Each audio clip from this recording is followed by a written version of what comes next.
Graças e paz, irmãos. Amém.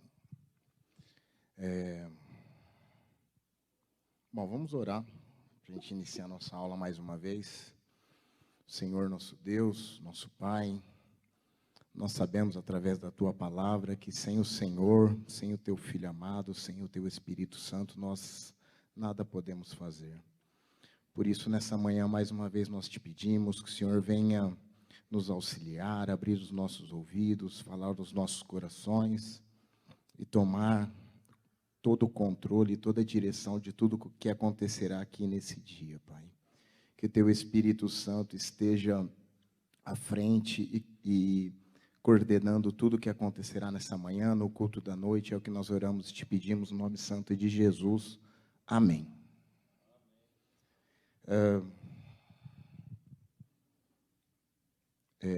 Essa aula é uma aula que aconteceu algumas coisas até engraçadas, né? Antes de eu chegar aqui. Porque, na verdade, às vezes parece até alguns desencontros, mas como é tremendo quando a gente vai entendendo o agir de Deus, né? Porque o Salvador tinha me pedido para ministrar essa aula na semana passada. Né, Salvador? É isso, né? É. E aí eu não tinha nada na cabeça, sabe assim? Quando você não tem muita ideia. E eu estava acompanhando a escola bíblica, obviamente. A Dani veio e falou, né, de José, depois a Clélia. E assim, só aulas, como a gente é privilegiado nesse lugar, né? Não só na escola bíblica dominical, mas tudo que vem aqui da frente, desse altar, como a gente tem se fartado com banquetes neste lugar, né? E o engraçado é que a Dani começou, a Clélia começou a aula dela, e assim, veio muito claro na minha cabeça sobre o que eu devia falar, né, no próximo domingo. Aqui mesmo na escola bíblica dominical. E aí o Judinho me abordou e falou assim: ô Carlos, deixa eu te pedir uma coisa, não sei se é possível, se não é, tal. É porque o Salvador tinha me pedido para ministrar aula, e eu falei para ele que ia ser no domingo que vem, e Deus está me falando que se eu posso ministrar no domingo, você troca comigo? Aí, sabe, irmãos, eu não tenho vaidade nenhuma. Ele falou assim: não, porque eu vou ministrar sobre chamado. E tinha sido exatamente o que Deus tinha ministrado na minha cabeça, né? Aí eu falei assim: claro, Juninho, sem problema nenhum, né? Nenhum mesmo. E aí eu não pude vir no domingo de manhã, mas assisti, obviamente, a boa, né, aula do Júnior. E domingo o pastor pregou à noite, e assim, parece que tudo ficou mais claro na minha cabeça sobre o que Deus queria falar, né? E eu estou aqui, assim, sempre nervoso, mas eu creio que vai ser bênção. Vamos abrir nossa Bíblia. Eu queria falar, com grande temor no coração, sobre o sermão do monte, né? Ou sermão da montanha, texto que a gente encontra no livro de Mateus, de 5 até o final do capítulo 7. Né? Também no livro de Lucas 6, e durante todo o livro, algumas citações. E eu falo que é com grande temor, porque certamente, né, esse sermão talvez seja talvez o maior ensino que a humanidade já ouviu, né? Certamente é do maior professor que já habitou sobre a terra, o Mestre Jesus, né? E tudo que eu falar aqui vai ser muito raso, porque quando você lê isso, você começa a pensar e Deus começa a ministrar na sua cabeça, e você vê o tamanho da profundidade das palavras de Jesus. E assim, é inacreditável a gente ver o quanto nós somos limitados, né? Como nós não podemos compreender a mente de Deus, né? E tudo que Ele quer ministrar nas nossas vidas, e como Ele quebra preceitos humanos, e como Ele nos fala coisas que nos causam, na verdade, choque, conflitos internos, né? e como nós temos que absorver tudo isso, né? E o livro de Mateus, quando Deus leva, né, o Espírito leva Jesus ao deserto, e ele vence aquela prova, no capítulo 4 ele diz, né, arrependei-vos porque é chegado o reino dos céus, ou o reino de Deus, né? Aqui ele usa o termo céus, tem até um motivo, mas eu não quero entrar. Enfim, mas aí, já que é chegado esse reino, agora ele vem trazer alguns preceitos, né? Algumas normativas, trazer para aquele público que o ouve, né, os seus discípulos, e no final, em 7:29, vai falar as multidões, né? Então, naquele monte, ele deve ter falado a uma grande multidão, quais eram os preceitos que os seus súditos, os seus seguidores, os seus discípulos, os filhos do reino deveriam seguir. E as palavras dele nesse sermão são muito poderosas, né? Eu falo. E eu queria começar a ler, vamos começar a ler o... Quem que está aí? Bruninho e Luan. Luan, Mateus 5:1. Ô, Luan, põe na... Você vai estranhar, né? Eu estou com a King James, mas põe na revista e corrigida para mim, por favor, que eu prefiro a tradução.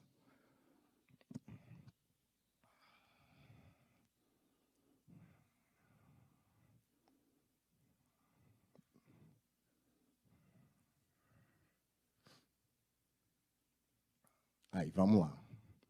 Então, nós vamos começar a ler. Jesus, vendo a multidão, subiu a um monte e, assentando-se, aproximaram-se dele os seus discípulos. E, abrindo a boca, os ensinava, dizendo: bem-aventurados os pobres de espírito, porque deles é o reino dos céus. Bem-aventurados os que choram, porque eles serão consolados. Bem-aventurados os mansos, porque eles herdarão a terra. Bem-aventurados os que têm fome e sede de justiça, porque eles serão fartos. Bem-aventurados os misericordiosos, porque eles alcançarão misericórdia.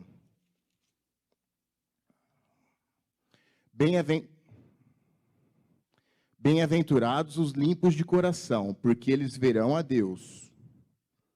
Bem-aventurados os pacificadores, porque eles serão chamados filhos de Deus.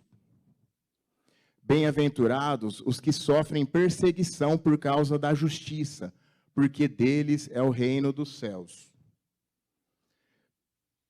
Bem-aventurados sois vós quando vos injuriarem e perseguirem, e mentindo disserem todo mal contra vós, por minha causa. E, enfim, vai dizer, né, o fim do versículo 12, exultai e alegrai-vos, porque é grande o vosso galardão no céu, porque assim perseguiram os profetas que foram antes de vós.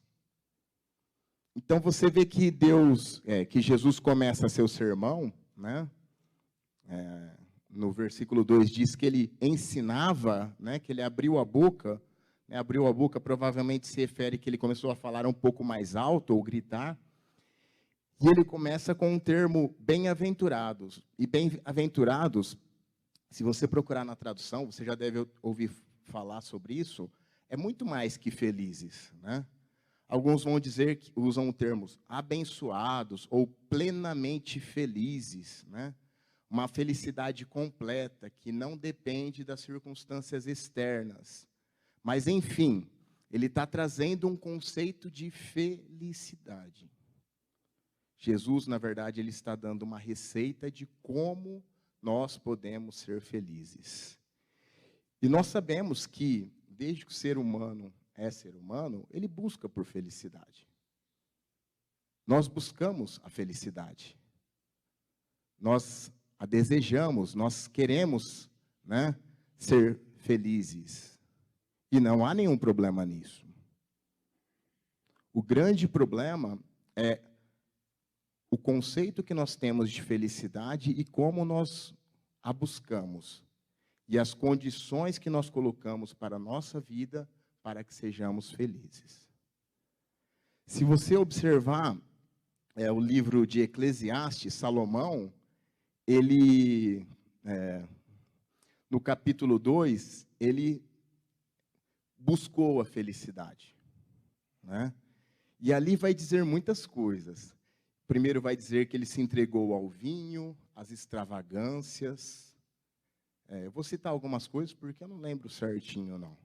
Que depois ele se dedicou a construir exuberantes edificações, palácios, que ele plantou grandes vinhedos, jardins, pomares, que ele fez reservatórios de água para regar esses pomares, que ele teve escravos, escravas, gado, ovelha, que ele teve prata, ouro,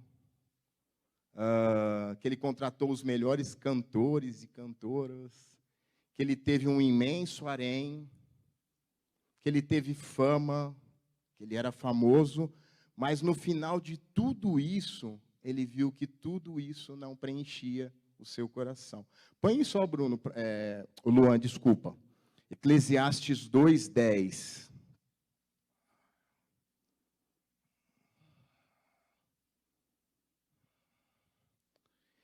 E tudo quanto desejaram os meus olhos, não lhes neguei. Nem privei o meu coração de alegria alguma. Mas o meu coração se alegrou por todo o meu trabalho, e esta foi a porção de todo o meu trabalho. 11. E olhei eu para todas as obras que fizeram as minhas mãos, como também para o trabalho que eu, trabalhando, tinha feito. E eis que tudo era vaidade e aflição de espírito, e que proveito nenhum havia debaixo do sol. Então nós vemos, né, Salomão, né, um homem sábio, que ele se dedicou e buscou de todas as formas uma felicidade. Ele buscou, com todos os seus recursos, com tudo que ele tinha, a felicidade. E no final ele concluiu que todas aquelas coisas que ele havia conquistado, construído, na verdade, não trouxeram a felicidade que ele desejava. E aí a gente passa a fazer uma pergunta, né? Como nós podemos ser felizes? Porque quando nós vemos o sermão de Jesus, os termos que ele usa, no verso 3, ele usa os pobres de espírito. No 4, os que choram. No 5, os humildes. No 6, os que têm fome e sede de justiça. No 7, os misericordiosos. Nos 8, os limpos de coração. No 9, pacificadores. Nos 10, os que sofrem perseguição por causa da justiça. No 11, quando vos insultarem e perseguirem, disserem todo mal contra vós por minha causa. Todas essas palavras, se você for ver por visão do mundo, não nos parece trazer felicidade. Há um contraponto aqui. Porque o que Jesus está dizendo é que na receita dele para a felicidade, né, nós devemos, bem-aventurados, mais que felizes, plenamente felizes, são aqueles que são pobres de espírito, que são perseguidos, que são injuriados, que são... Não faz muito sentido para as nossas mentes humanas.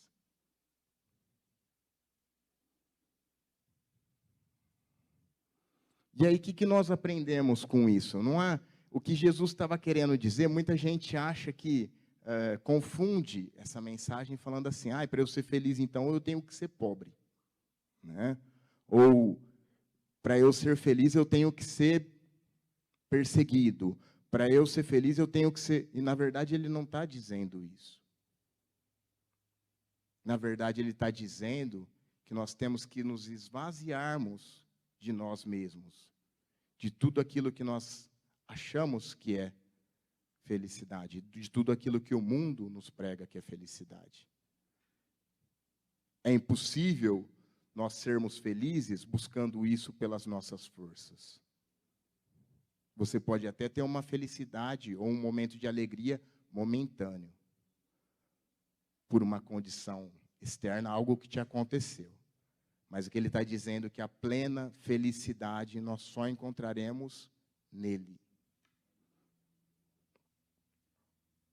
Que independente das condições externas, a verdadeira felicidade nós só encontraremos em Deus. Que apesar de todo o sofrimento, de tudo que acontecia, de todas as adversidades, ele tinha um consolo, um galardão, que essas pessoas seriam recompensadas. E, obviamente, ele estava dizendo isso para chocar os seus ouvintes, né? Porque na cabeça deles não fazia sentido. Essa palavra bem-aventurado, Macários, é muito forte para eles. E ele atraiu toda a atenção do público com isso. Quem não quer ser plenamente feliz? Mas a receita dele não parecia fazer muito sentido.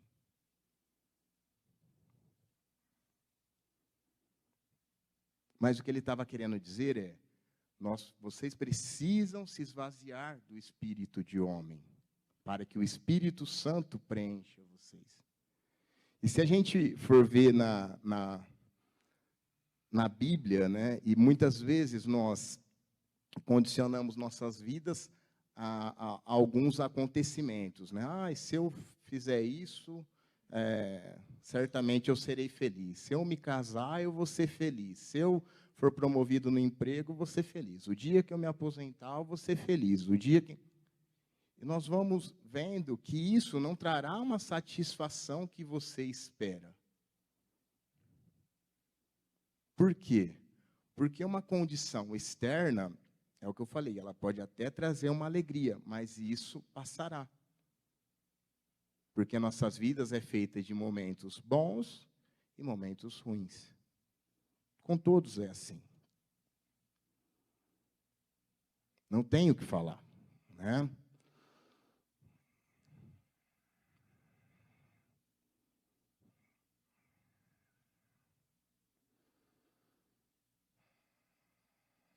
Nós vemos, e tem alguns exemplos, né, no Antigo Testamento, de frases ou versículos com felicidade ou feliz,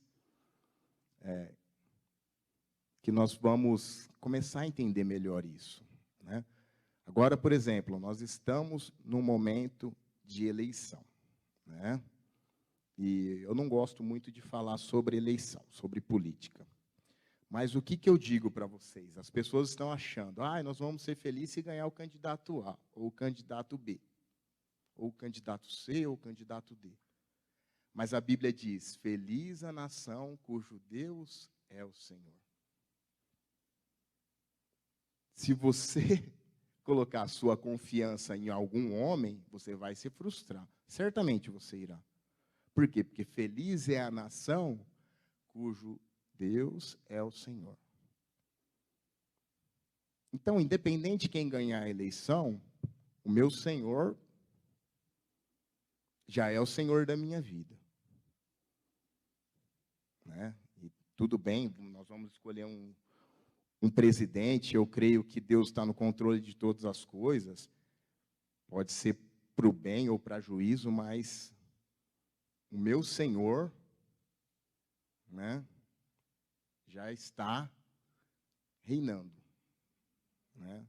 Nós temos que ter essa consciência, que nós já somos súditos deste reino, que nós já temos um rei. E não é isso que vai nos trazer felicidade ou não. O texto de Abacuque é tremendo, né? Tem até música, né? porque ele diz, né, ainda, Abacuque 3:17, Luan, se você quiser projetar, ainda que a figueira não floresça, que não haja uva nas vides, né, que o produto da oliveira fale, que as ovelhas sejam arrebatadas, e que nos currais não hajam gado ou vaca, né? Fala, todavia eu me alegrarei, eu exultarei, né, em Deus. Né? E no verso 19 diz, no parte dele, Jeová o Senhor é a minha força. Ele é a nossa força. As condições não são boas que Abacuque está falando. Ele está falando, ainda que aconteça isso, só tragédia. É só tragédia que ele está falando aí. Quem quer passar por isso? Ninguém quer passar por isso. Mas ele está falando, ainda que aconteça isso, eu me alegrarei no Senhor. Exultarei no Deus da minha salvação. E tem vários, né, textos que dizem sobre isso. Né? Alegrem-se sempre no Senhor, novamente direi, alegre-se. Né? Nossa alegria tem que estar no Senhor. E não nas condições externas. Não naquilo que nos acontece. Bem-aventurado, abençoado, plenamente feliz, é o que entende isso. É o que consegue compreender isso. Ah, nós temos que levar uma vida de sofrimento. Não, não é isso que está dizendo o texto. O que está dizendo o texto é, independente da vida que você leva na terra, independente do momento que você está passando, independente das circunstâncias que você está vivendo neste momento, alegre-se no Senhor. Alegre-se por saber que você pertence a Ele, que você tem um relacionamento correto com Deus. Outro dia o Diguinho colocou um versículo lá, nem lembro qual que era, acho que era 1 Coríntios 5:20, e eu coloquei assim, privilégio, né? Que nós somos embaixadores de Cristo. O dia que nós compreendermos, né, o que é ser embaixador de Cristo sobre a terra, embaixador do Rei dos Reis, do Senhor dos Senhores, estarmos aqui é um privilégio.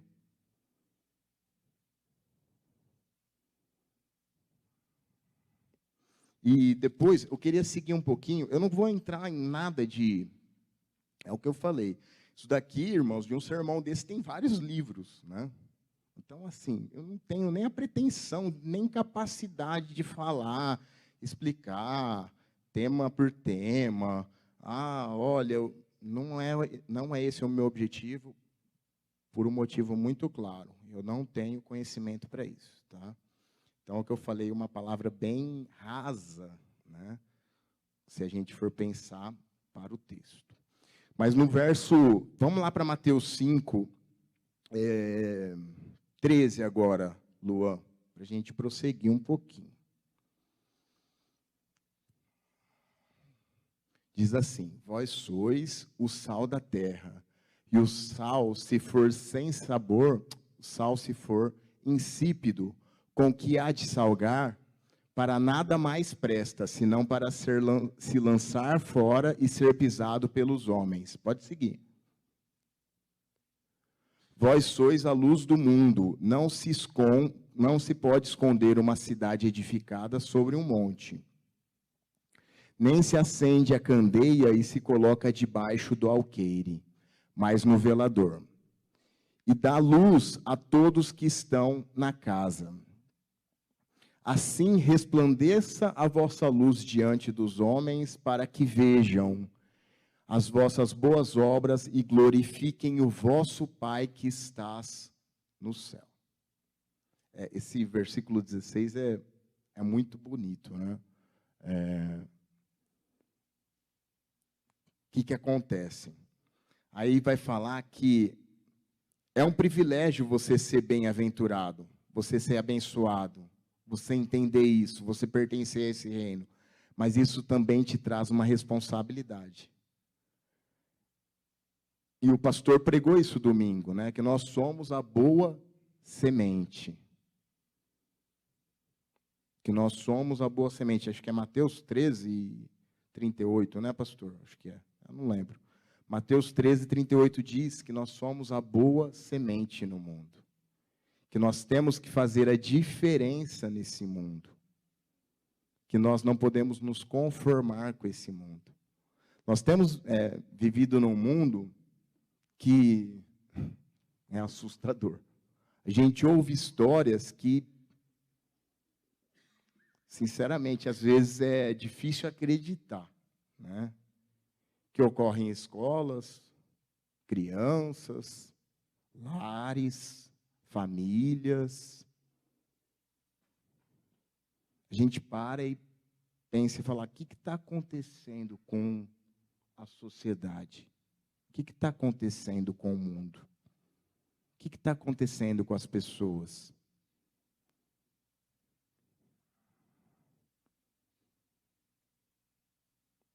E a palavra diz que nós somos o sal da terra, que nós temos que fazer a diferença, que nós somos a luz do mundo. Eu lembro, eu não lembro muito quem falou as coisas, mas eu sou muito bom para guardar frases assim. Eu acho que essa foi o pastor que falou. Um dia o pastor falou que o problema do mundo não são as trevas, que as trevas sempre existiram. O problema é a ausência de luz. Não adianta a gente achar, ai, nossa, mas onde está a luz do mundo? A sociedade está terrível. Cadê a igreja de Deus? O que nós temos feito? Tem algumas coisas que ocorrem dentro da igreja, eu não vou citar, tá? Não é da nossa não, pelo amor de Deus. Tá? Na igreja de Cristo sobre a terra, que me assustam. Até, eu lembro que agora saiu uma pesquisa eleitoral para presidente, e acho que 50% da população, ou 52% da população, se declara católica, né? E acho que 27% se declara evangélica, né? E eu lembro que as igrejas evangélicas, teve uma época, uns anos para trás, que se preocupava muito com isso, né? Falava, nossa, o número de evangélicos está crescendo, que nós vamos superar os católicos daqui não sei quantos anos, a projeção. Mas eu vou ser sincero para você. Eu acho que o importante nem é esses 27%, é a qualidade desses 27%. Porque tem muita gente falando que é evangélico, que, meu Deus, nós temos visto tantas coisas nas igrejas, irmãos, que aí eu fico pensando, eu não vou falar porque vai ser muito direto e eu não quero fazer isso, não é meu objetivo, mas às vezes a igreja está trazendo costumes do mundo para dentro da igreja. Parece que a gente sente inveja do mundo.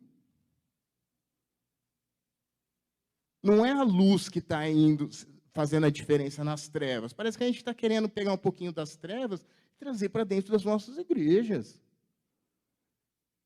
Sabe? Relativando as coisas. Ah, isso é muito relativo, não é bem assim. Olha, não pode ser muito radical também.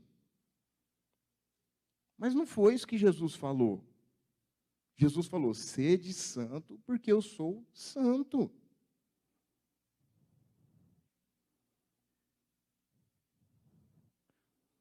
E se a gente avançar um pouco mais, né, e eu não vou ler tudo, porque senão vai ficar maçante, sobre quando Cristo fala que ele veio cumprir a lei, né?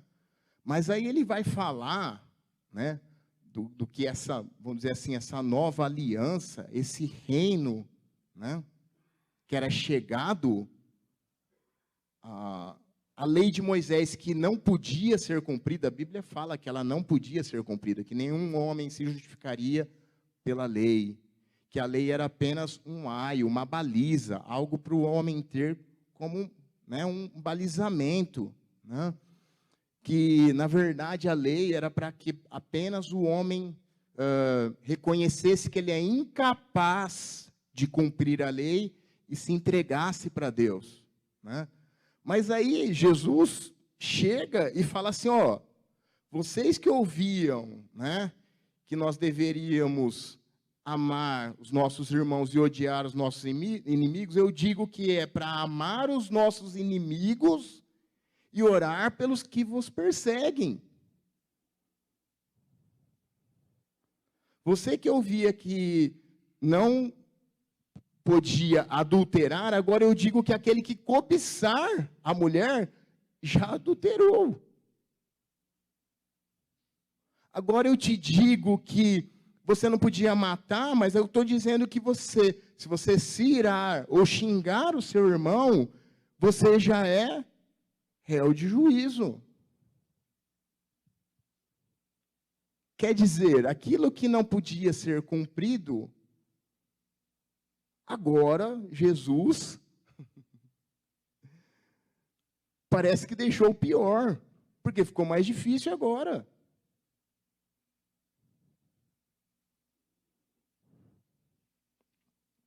Mas, na verdade, não é que ficou mais difícil.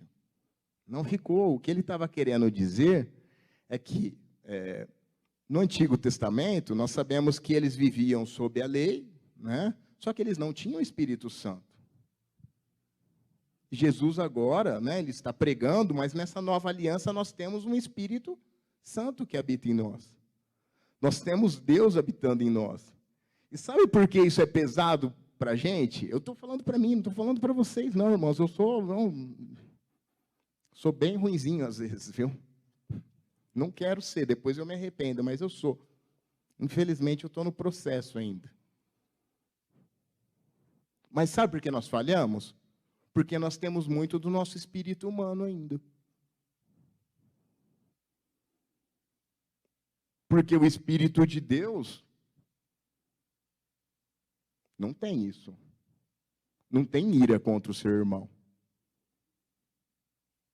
Vai ler o livro de 1 João, que você vai ver.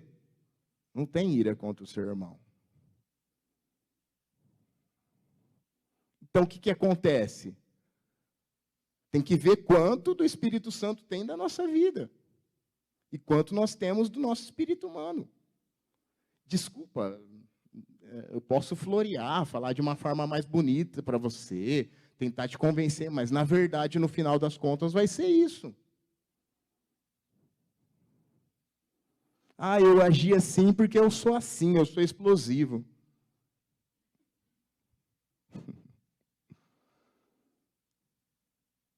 E eu explodo às vezes também, viu? Erro, não é o que eu estou falando, não sou. Eu venho aqui falar depois, nossa, mas não demora 5 minutos. É engraçado, né? Eu falo que tem o Espírito Santo, eu falo assim, é muito bom e muito cruel às vezes, porque não dá 5 minutos, não dá. Não dá, quando você erra, não dá, irmão. Você sabe que você está errado.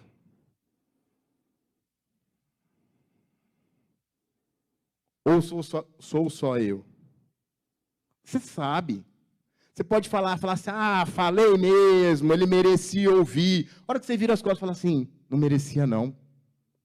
Eu vou lá pedir perdão.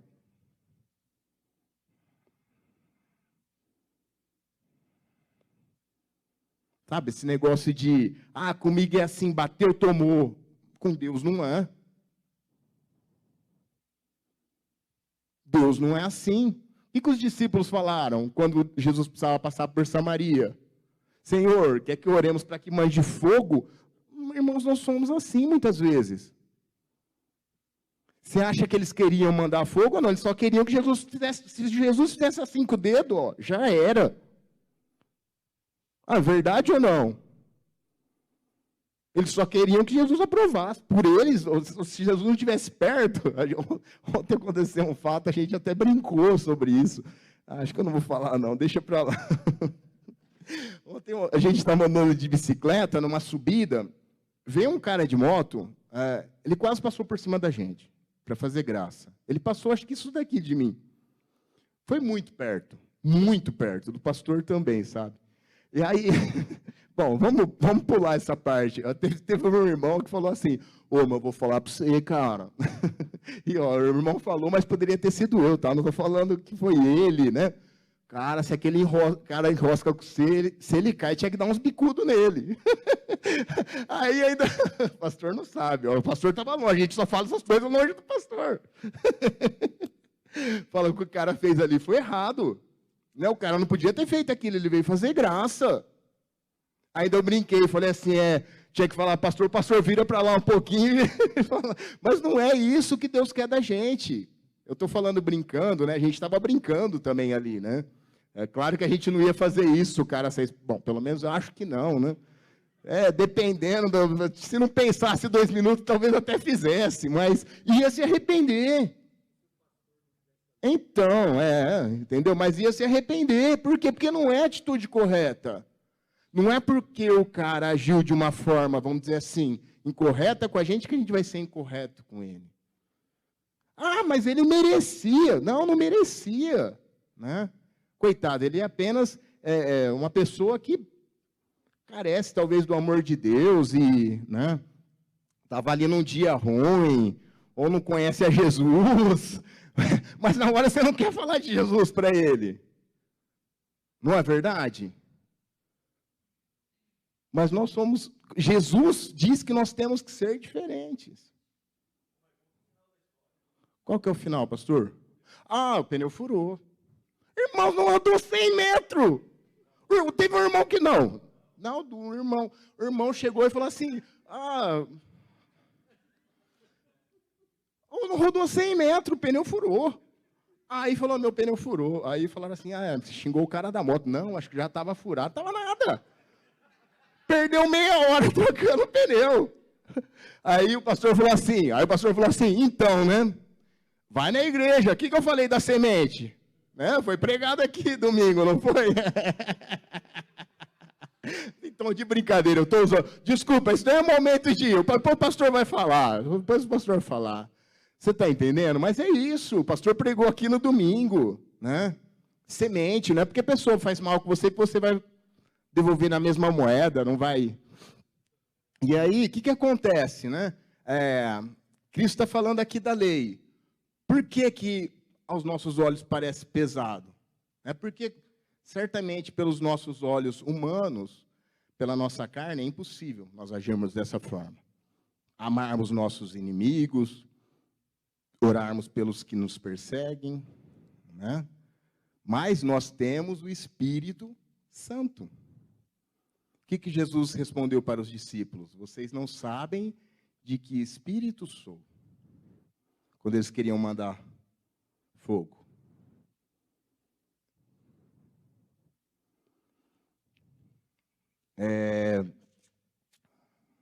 E continuando não, eu queria até parar um pouco aqui para dizer, né, o que nos traz satisfação, né? O que nos traz alegria, o que nos traz contentamento em nosso ministério, em tudo. Por que nós muitas vezes somos frustrados? O Júnior falou sobre chamado, e o pastor concluiu na aula passada, né? Que muitas vezes nós fazemos coisas que Deus não pediu para nós fazermos. Né? Aqui Jesus está falando que nós teríamos que ser a luz do mundo. Mas como nós temos feito isso? Qual que é o seu chamado? Qual que é a sua missão sobre a terra? E se você for ver, você só vai ter contentamento, você só ficará satisfeito se você estiver fazendo aquilo que Deus falou para você fazer. Com Jesus foi assim. Jesus foi assim. Tem dois textos que eu gosto muito, né? João 17, 1, acho que diz assim: Jesus, levantando os olhos, disse: é chegada a minha hora. Glorifica o teu filho, para que eu também te glorifique. Alguma coisa assim? Põe aí, ô Luan, para a gente. João 17, 1. Jesus falou essas coisas e, levantando os olhos para o céu, disse: Pai, é chegada a hora, glorifica teu filho, para que também o teu filho te glorifique a ti. Vai para o 4 agora.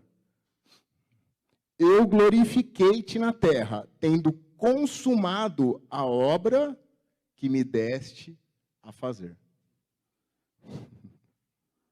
Esse versículo 4 aí é tremendo.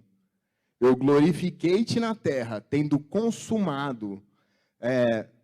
Irmãos, vai ver o que significa essa palavra consumado. Eu falo porque eu sou muito curioso, muito curioso. Tenho lido pouco a Bíblia, confesso para os irmãos, devia ler mais. Mas vai ver o que significa, o significado de quando Jesus na cruz diz: está consumado. Ore para Deus, para Ele, te revelar o que significa esse está consumado. E aí Jesus fala, né, em João, tendo consumado a obra que me deste a fazer. Você está entendendo, né, o que traz satisfação? Jesus, eu estou falando de Jesus. Qual que era a vontade de Jesus? O que ele orou no Getsemane? Que, se possível, passasse dele aquele cálice. A vontade dele talvez fosse outra. E posterior a isso. Mas ele sabia que ele glorificaria o Pai tendo consumado, tendo cumprido, tendo feito aquilo que o Pai tinha ordenado para que ele fizesse. O texto também de Isaías 53 diz que ele verá o trabalho da sua alma e ficará satisfeito. Satisfação. Nós só temos satisfação. Você pode fazer 10 coisas na igreja, por exemplo, 20, e você pode ficar frustrado. E você pode fazer uma coisa que ninguém dá importância. Só que foi aquilo que Deus pediu para você fazer. Mas é igual o pastor falou, eu canto, eu não sei o quê. Irmãos, os nossos dons humanos, se não forem tratados por Deus, não tem importância nenhuma para a igreja. Não tem. Se alguém pensar diferente, depois o pastor quiser falar alguma coisa, pode me corrigir, mas não tem. Você pode ser o melhor lá fora, e aqui dentro você ser frustrado exercendo a mesma função.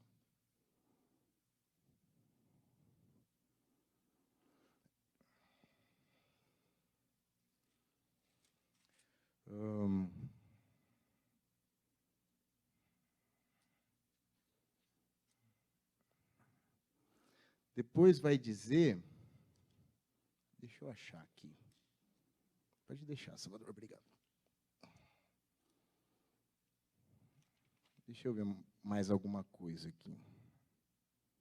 Vai falar de sermos discretos, né? No começo do versículo 1, quando jejuarmos, quando orarmos, quando damos esmola, nos preocuparmos, né?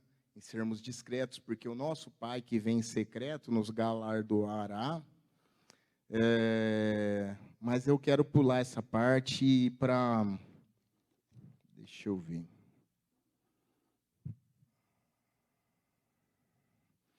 Vamos para João 6, 26. Não. Pode... Não. Mateus 6, 19, desculpa.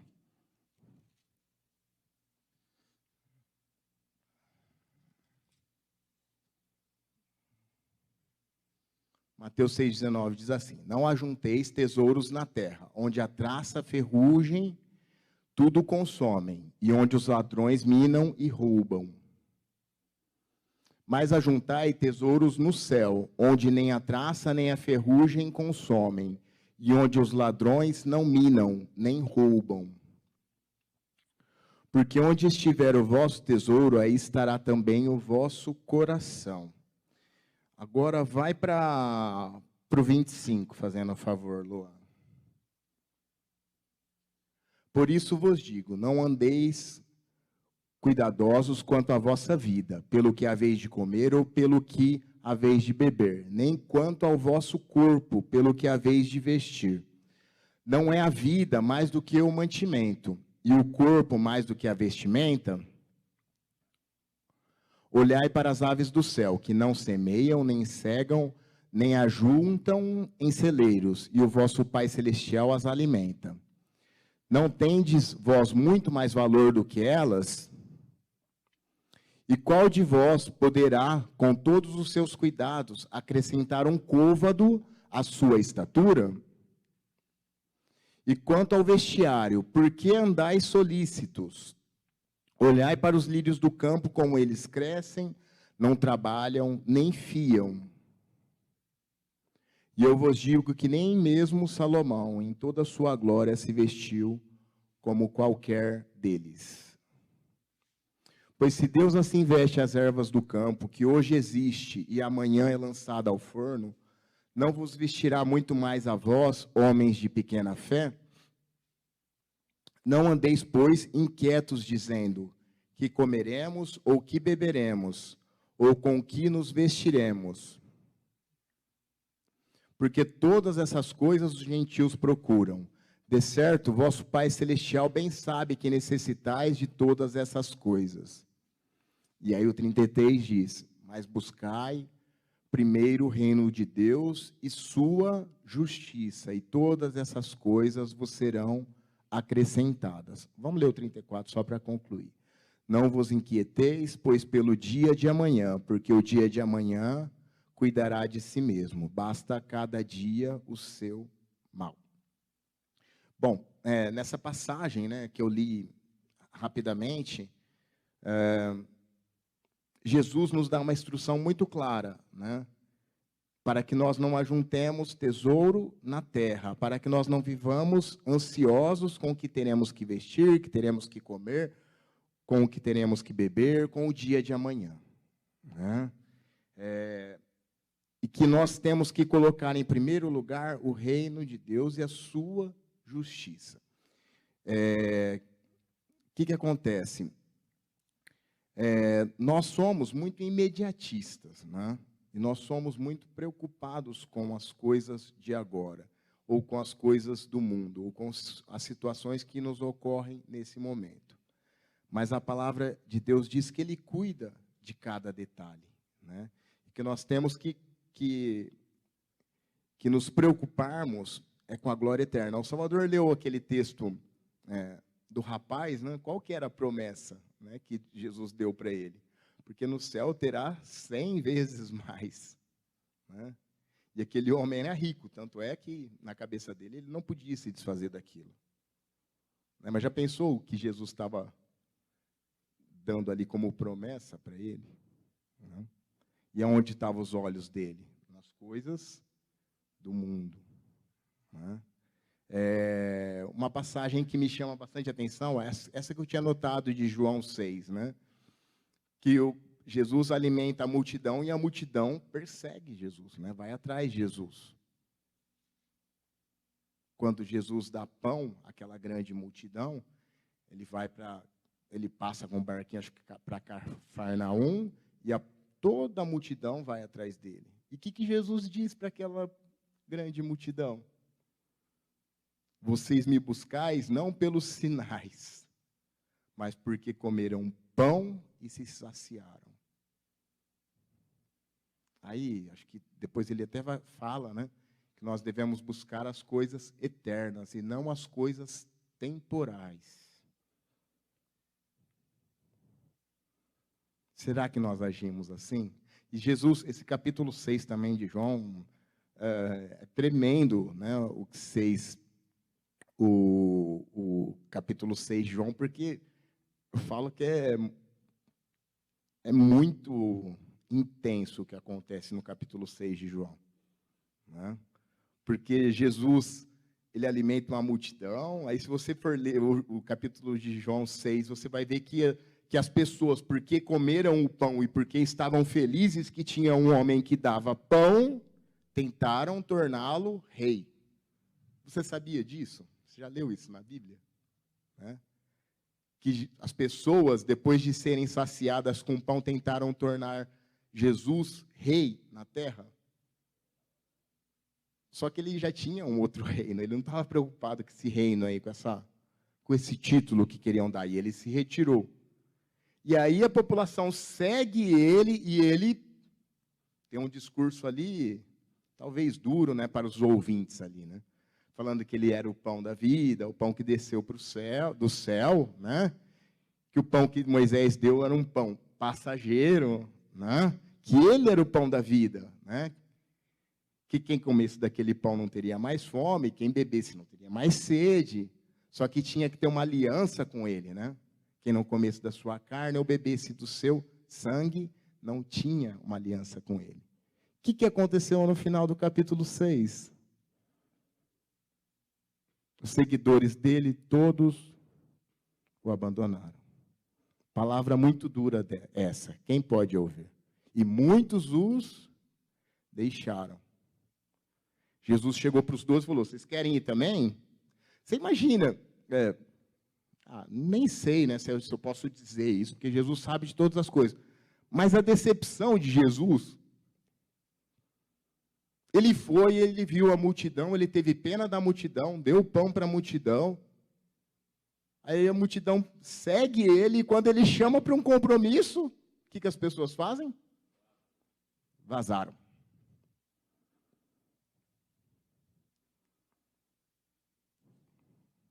Vazaram, né? Tem até a frase famosa de Pedro, né? Que ele fala assim, Senhor, para onde nós iremos se só Tu tens as palavras de vida eterna, né? Pedro era bom, mas ele era explosivo, mas Pedro era bom demais. Mas você imagina para Jesus isso?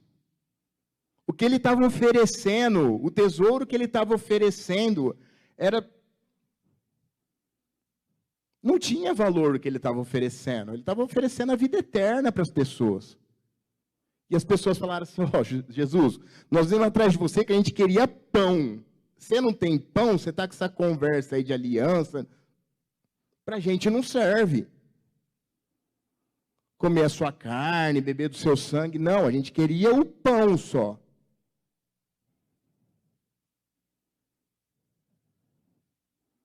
Não é uma loucura quando a gente pensa, e por isso que eu falo que nós somos seres, né? Pessoas que estamos passando por esse mundo, né?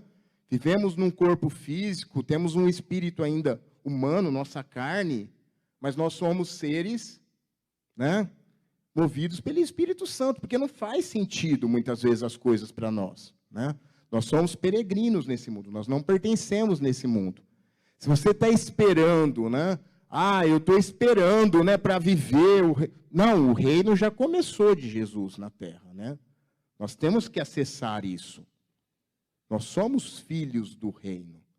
Você não precisa esperar ir para o céu para ser feliz.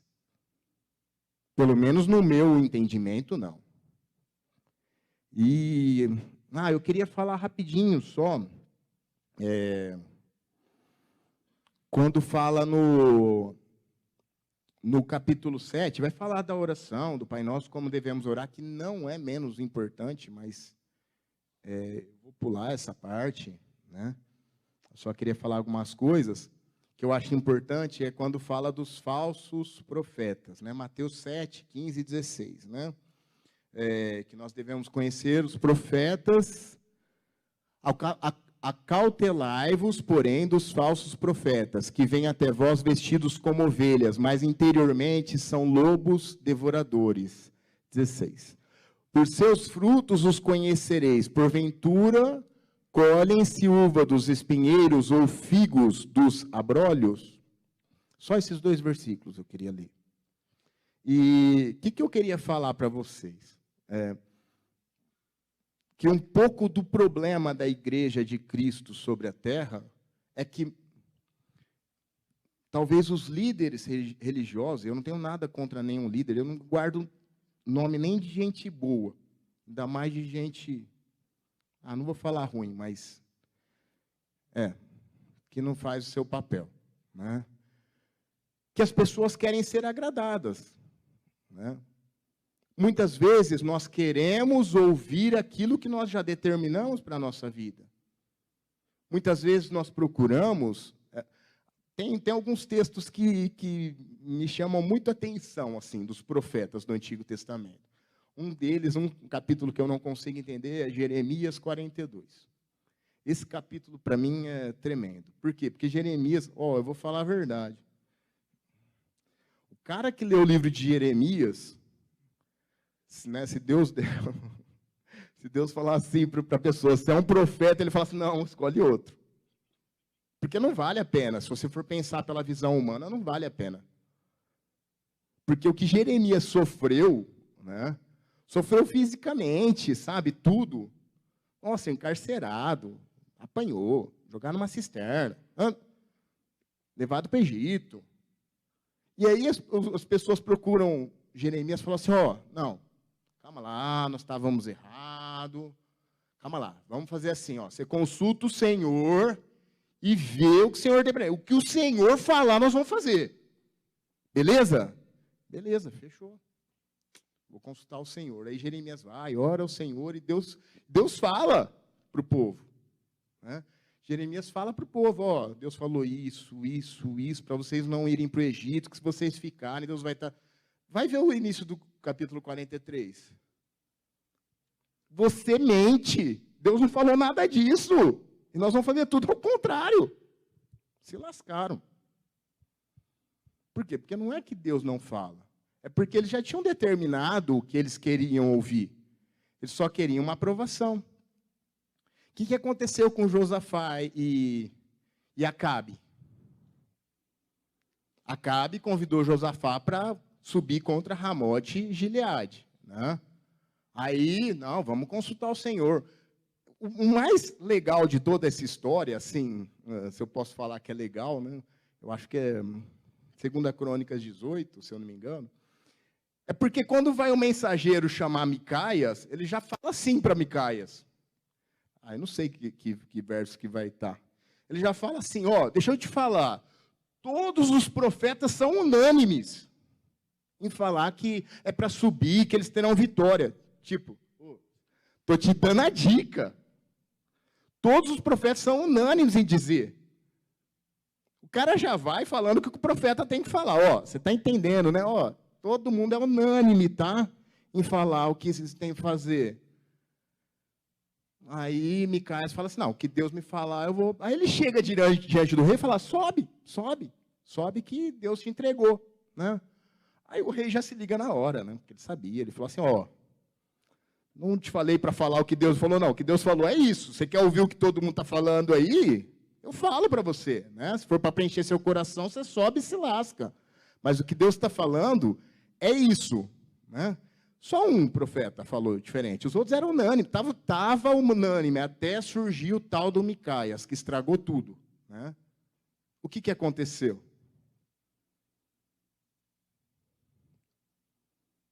Josafá quase morre, né? Acabe morreu, né? Por quê? Mas tinha tanto falando, nem não sei o número de profetas, né? Eram unânimes, né? Mas tinha tanto falando que era para subir, que ia ter vitória, só um. E ele não gostava de Acabe. Tem um profeta lá, ele chama Micaias, mas esse cara não é legal. Esse cara só profetiza contra. Esse cara não é legal. Mas Josafá, não, mas vamos ouvir ele, né? O profeta de Deus, vamos ouvir ele. Deu ruim. Por quê? Porque ele era o profeta de Deus. Então, o que eu falo? Qual que é o problema? Irmãos, o que está virando algumas igrejas? Nossa, eu vou lá porque eu me sinto bem, sabe? Eu saio de lá, Eu saio de lá, nossa, ó, você chega lá vazio, você sai de lá feliz, sabe? E muitas vezes, Deus tem tratamento. Não estou falando que a gente vem para a igreja para todo dia sair arrebentado, não, mas o que a Bíblia, o evangelho que está sendo pregado não é esse na Bíblia, da Bíblia, não. Sabe, o evangelho da Bíblia não é, você é vencedor, você é, ó, não sei o quê, toda vez assim, faz do jeito que você quiser. Não, não é bem assim. Faz, tal. Não é assim que a Bíblia fala. Faz de qualquer jeito, não interessa. Ninguém pode te acusar. É coach, não. Desculpa, irmãos. Ai, falei. Se alguém for coach aqui, eu não tenho nada contra. Eu só falo, tome cuidado. Né? Porque se a gente perder o foco de que Jesus é o centro da nossa vida, se você achar que você tem força para fazer alguma coisa, se você precisa disso, tome cuidado. E eu não estou amaldiçoando ninguém, não. Tá? E para concluir, eu queria ser bem rápido. No final, no versículo Mateus 7, 28, 29, só para a gente concluir.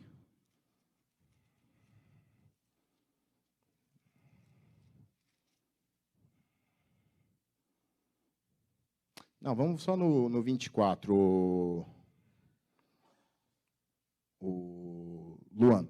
Todo aquele, pois, que escuta essas minhas palavras e as pratica, assemelha-lo-ei ao homem prudente, que edificou a sua casa sobre a rocha.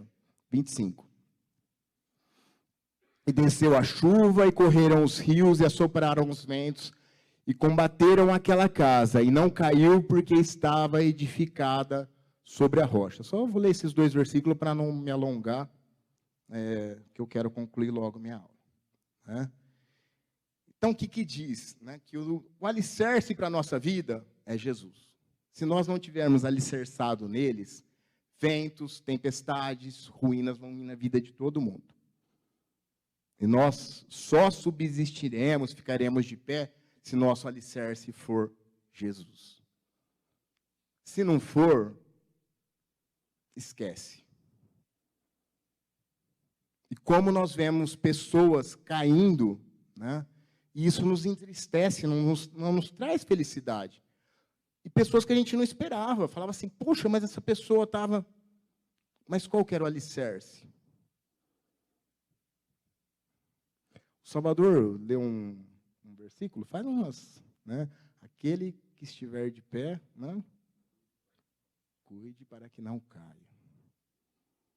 Nossa relação com Deus é pessoal. É totalmente pessoal. É escolha pessoal. Você vem na igreja, você ouve a palavra, mas o pastor, né, que paga o preço por você, tudo, né, de oração, de aconselhamento, ele não vai ser responsável pelas suas decisões. A sua decisão, quem faz, pode até te dar uma direção. Agora, o fazer ou não, fazer o correto, às vezes você pode sair daqui bravo. Bravo, falar assim, pô, tá doido, hein? Fui lá para... Mas muitas vezes é o remédio amargo, né, que traz a cura. Eu não sei quem falou isso também, mas eu vou pegando, eu não vou lembrando. Não sei quem falou, mas muitas vezes é o remédio amargo que traz cura. E que nós tenhamos isso em mente. Irmãos, eu sei que minha aula assim, foi muito vaga. Eu passei por cima de tudo e nem sei se eu fui claro ou falei o que Deus queria falar. Né? Mas, se você for embora lembrando-se disso, já ficaria satisfeito. Que nosso alicerce tem que ser Jesus, Deus. Que somente nele nós vamos encontrar a alegria que procuramos, a paz, né, que queremos ter, né? A paz que ele fala assim, né? Eu vos dou a paz, não deixo-vos a paz, né? Não a paz que o mundo nos dá, né? Por quê? Porque a paz para o mundo é a ausência de guerra, é a ausência de problema. Com Jesus é diferente. Você pode ter o problema que você tiver, você sabe que você tem um Deus poderoso que Ele é capaz de resolver. Eu não estou falando que Ele resolverá, mas que Ele tem poder para resolver, Ele tem. Amém?